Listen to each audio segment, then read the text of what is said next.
Bitcoin has finally crushed that sticky resistance around $50,000. The next price target for Bitcoin, $58,000. Also, some very big news out of the USA regarding Uniswap and the SEC. And I also have some interesting data to share with you showing why crypto remains the best investment opportunity of your lifetime, certainly of this decade. My name's Lark. Every day I make videos talking about cryptocurrency investing, so if that's a topic you would like to learn some more about, make sure you subscribe to Lark Davis channel, gently tap on the thumbs up button for the YouTube algorithm, and click on the notification bell to know when I put out a new video. Now let's go ahead and turn over to the charts here to get started off with today. So as we can see, we have had our breakout moment for Bitcoin. Nice big green candle pushing us up beyond our zone of resistance. $50,000 had been a very, very tricky place for the last few weeks. We could see really Bitcoin just struggling through all that time to close a daily candle affirmatively above $50,000. We have now done that. That's a nice, big, beautiful green candle. The volume backing it, not super awesome. That shows that not a lot of people, of course, are interested in selling at this point, but we also didn't have an incredible amount of buy pressure come in, backing up this move, showing that still some market participants are not necessarily ready to back this breakout. But I think once Bitcoin starts moving a bit more, you'll have people running to catch the train before it completely leaves the station to new all-time highs. Nice to see as well, Bitcoin has broken out of its downtrend on the RSI. Remember, we've been talking about this for a while, where we kept having these lower peaks coming in. Well, we now have broken that downtrend and are starting to move back up again. Now look, if we do get a retest of this area of resistance here, that would potentially invalidate that. But most importantly, if we do get a retest of resistance here, so the price comes back down to around $50,000, establishes that as an area of price support, that would technically be a bullish thing to see. Flipping resistance into support. I wouldn't mind seeing that at all, but let's just bring this into focus here, because our breakout target for this move is around $58,000, or at least I would say that is the next major area of price resistance. It's really, if you look here between these two key levels, there's not a whole lot of serious price resistance in between here. Our major areas were up here at $58,000.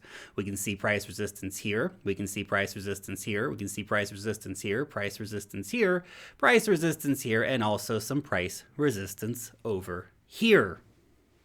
$58,000, $58,000 to $59,000. That general zone has seen a lot of price history where we've had some very serious moments of resistance. So I would expect that is our next big target here for Bitcoin on this major breakout past resistance. Hopefully, of course, we don't end up getting into a fake out situation. Let's hope this is a breakout that does hold, that we establish that support and push higher, aiming, of course, for $58,000. And if we get up there in the next week or two, man, what a beautiful move that's going to be. It's going to be getting us so close to getting back to the all-time highs, which will start generating a lot of buzz for people, and also get us well and truly the heck away from the 200-day moving average. That's, of course, our key bull-bear line back here. Nice to see us continuing to close above the 200-day moving average with some, of course, good strength here, where we came back down, retested the 200-day moving average twice as an area of support post-breakout here. So now we're moving higher. Obviously, very nice to see. The all-time high at this point, really not that far away. $65,000 can happen a lot quicker than a lot of people realize. Very exciting times. By the way, if you would like to earn some safe and simple passive income on your cryptocurrencies. You need to check out Celsius. You can earn 6.2% on your Bitcoin, 5.35% on your Ethereum, 8.8% on your stablecoins, and up to 17% on some different altcoins.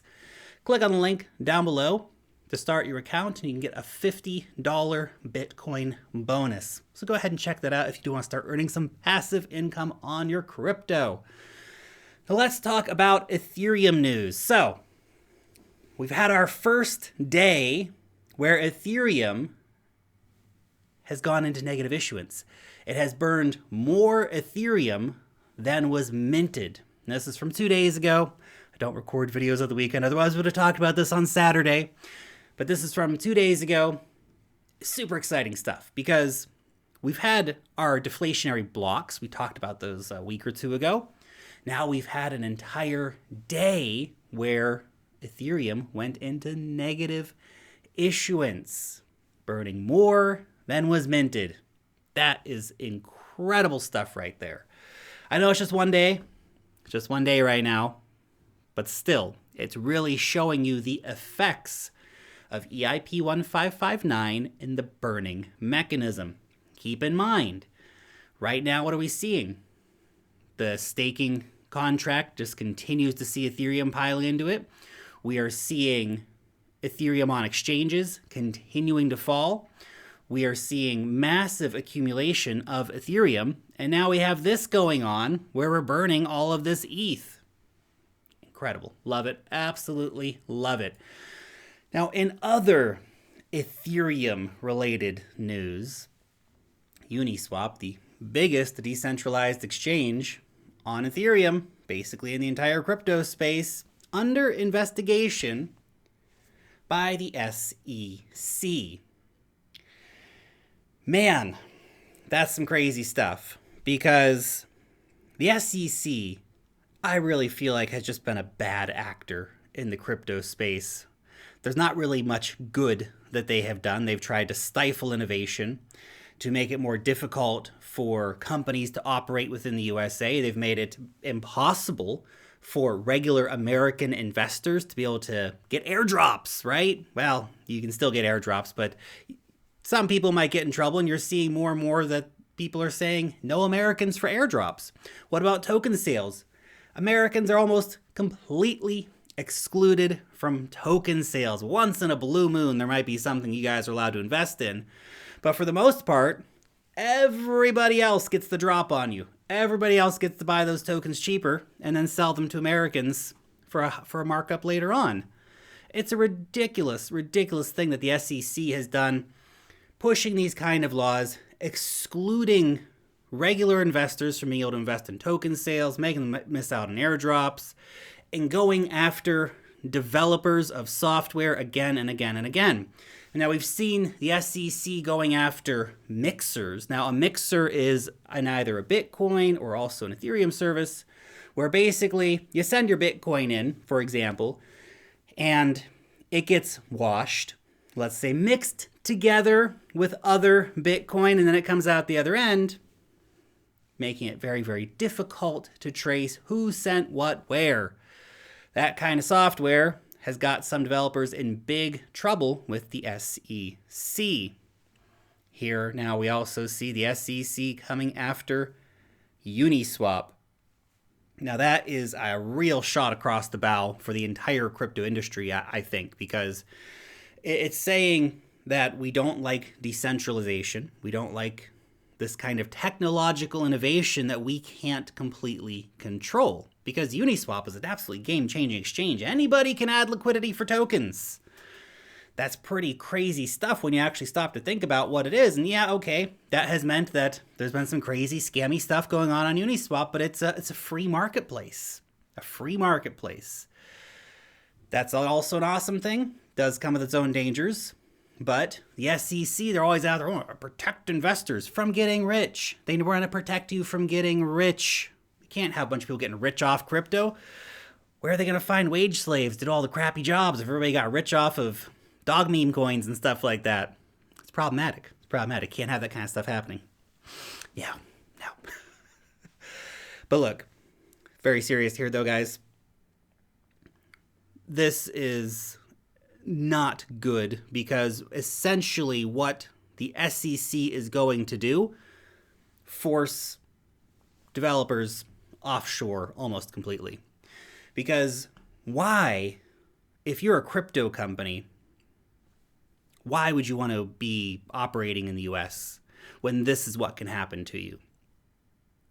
The risk potential is so high. Sure, maybe you're just going to get a slap on the wrist. Yeah, pay the SEC their blood money. Maybe. Still a pain in the butt with the lawyers and all that stuff. But maybe they decide you need to go see some jail time. You need to be made an example of. That's crazy. That's crazy. You understand why places like Singapore are where the majority of cryptocurrency companies are actually registered. And again, we're seeing more and more developers and stuff moving offshore. This kind of heavy-handedness, this kind of BS is exactly what's going to put America behind the times when it comes to being a leader in the world of crypto. In fact, they're already behind the times because of existing laws, things like the New York BIT law and keeping people out of token sales.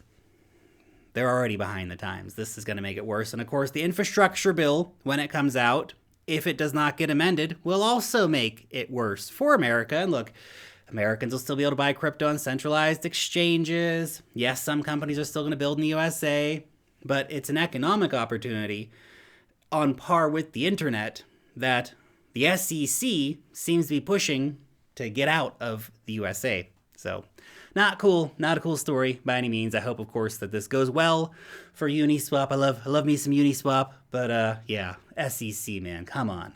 All right, now let's talk about why crypto is the best investment of your lifetime, certainly of this decade. It was last decade.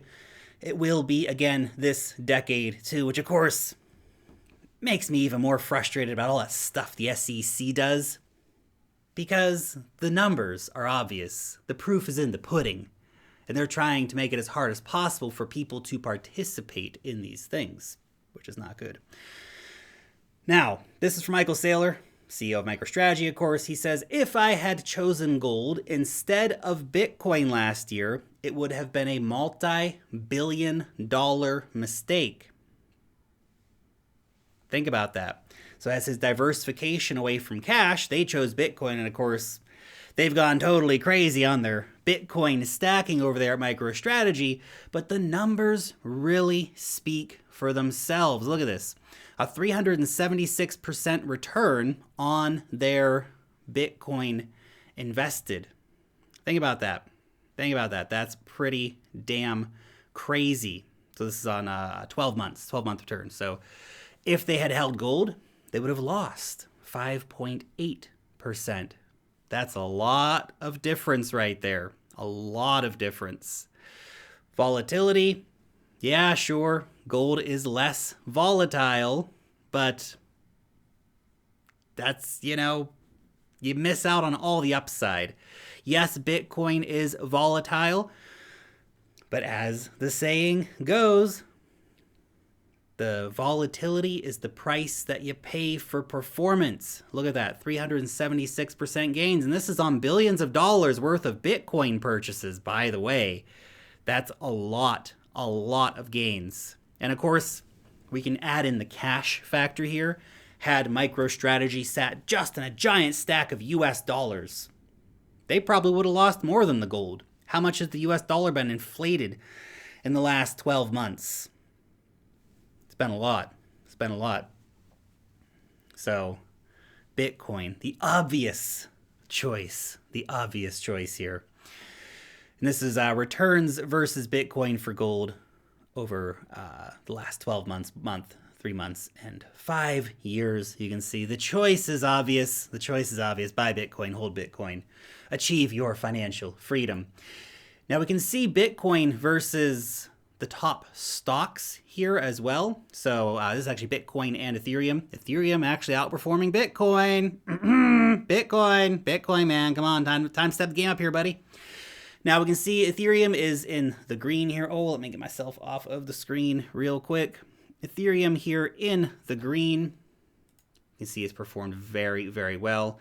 Bitcoin is the blue here, and down here on the bottom, what is that? That's all your tech stocks: Tesla, Apple, Microsoft, Alphabet, Netflix, Facebook, Amazon, Tencent, and Alibaba. All those tech stocks dramatically underperformed. Commodities, ETFs, everything has underperformed Bitcoin and Ethereum over the last year. They have outperformed so incredibly. It's nuts. It's really, really nuts. And of course, Ethereum outperforming Bitcoin. Holy freaking cow. You have to think about what is actually happening here, because we are seeing a fundamental value shift going on here. We're investing in cryptocurrency assets. How can anyone ignore this? How can any company actually ignore what's going on anymore? They've got to get some of their cash at least out of cash. Put it into Bitcoin. Throw some into Ethereum. How are these companies still sitting on just cash or cash equivalents? They're losing out. They're losing money. MicroStrategy proves you could have bought gold, you would have lost money. Not a lot of money. Maybe not as much as you would have lost holding cash. But Bitcoin up 376% for MicroStrategy. That's some pretty damn big numbers right there. Buy some Bitcoin today if you're a company, hold on to it for 10 years. You're probably going to be up 10 or 20x. Gold, probably still going to be around the same price. But you got to give it to gold in that situation, storing value. But Bitcoin is a store of value asset that's still in price discovery. And of course, this is just Bitcoin and Ethereum. What if we start talking about all the other crazy altcoins and how much value has been created, how much money investors have made jumping into these different altcoins? Truly, truly life-changing money has been made for people over the last year. It's just been absolutely crazy. This is the Sharpe ratio, so this is risk adjusted, basically showing that Bitcoin and Ethereum are just better investments, right? So they're better adjusted risk return investments compared to Tesla, Apple, Microsoft. The performance really speaks for itself. You can see how much money people have been making by investing in these assets. And that's not to say that you don't need to diversify. You can, of course, diversify a little bit. That's fine. That's fine. Diversify your assets. I'm diversified. I own some stocks. I would like to get some real estate here in the not so distant future. I own a bit of the old shiny metal stuff. That's cool. I like gold coins and silver coins. They're nice. But realistically, the vast majority of my personal wealth is into cryptocurrencies. Number one, it's into Bitcoin. Number two, it's into Ethereum, and then a diversified portfolio of different altcoins. That is because I firmly believe this decade, the 2020s, are going to be a time when unbelievable wealth is created with cryptocurrencies. The numbers already speak for themselves. Anyone who's paying attention knows damn well what is going on. Question is, are you paying attention? Anyway, just my 2 Satoshis for today. Your question: what outside of crypto do you invest in? Or are you a straight up crypto investor, 100% in crypto, no money in anything else? Are you in stocks? Are you in precious metals? Are you in real estate? Maybe you're in some kind of collectibles, antique cars, watches, something like this, Magic the Gathering cards, whatever it might be. Curious to hear down below in the comment section. Thanks so much for watching today's video, and peace out till next time.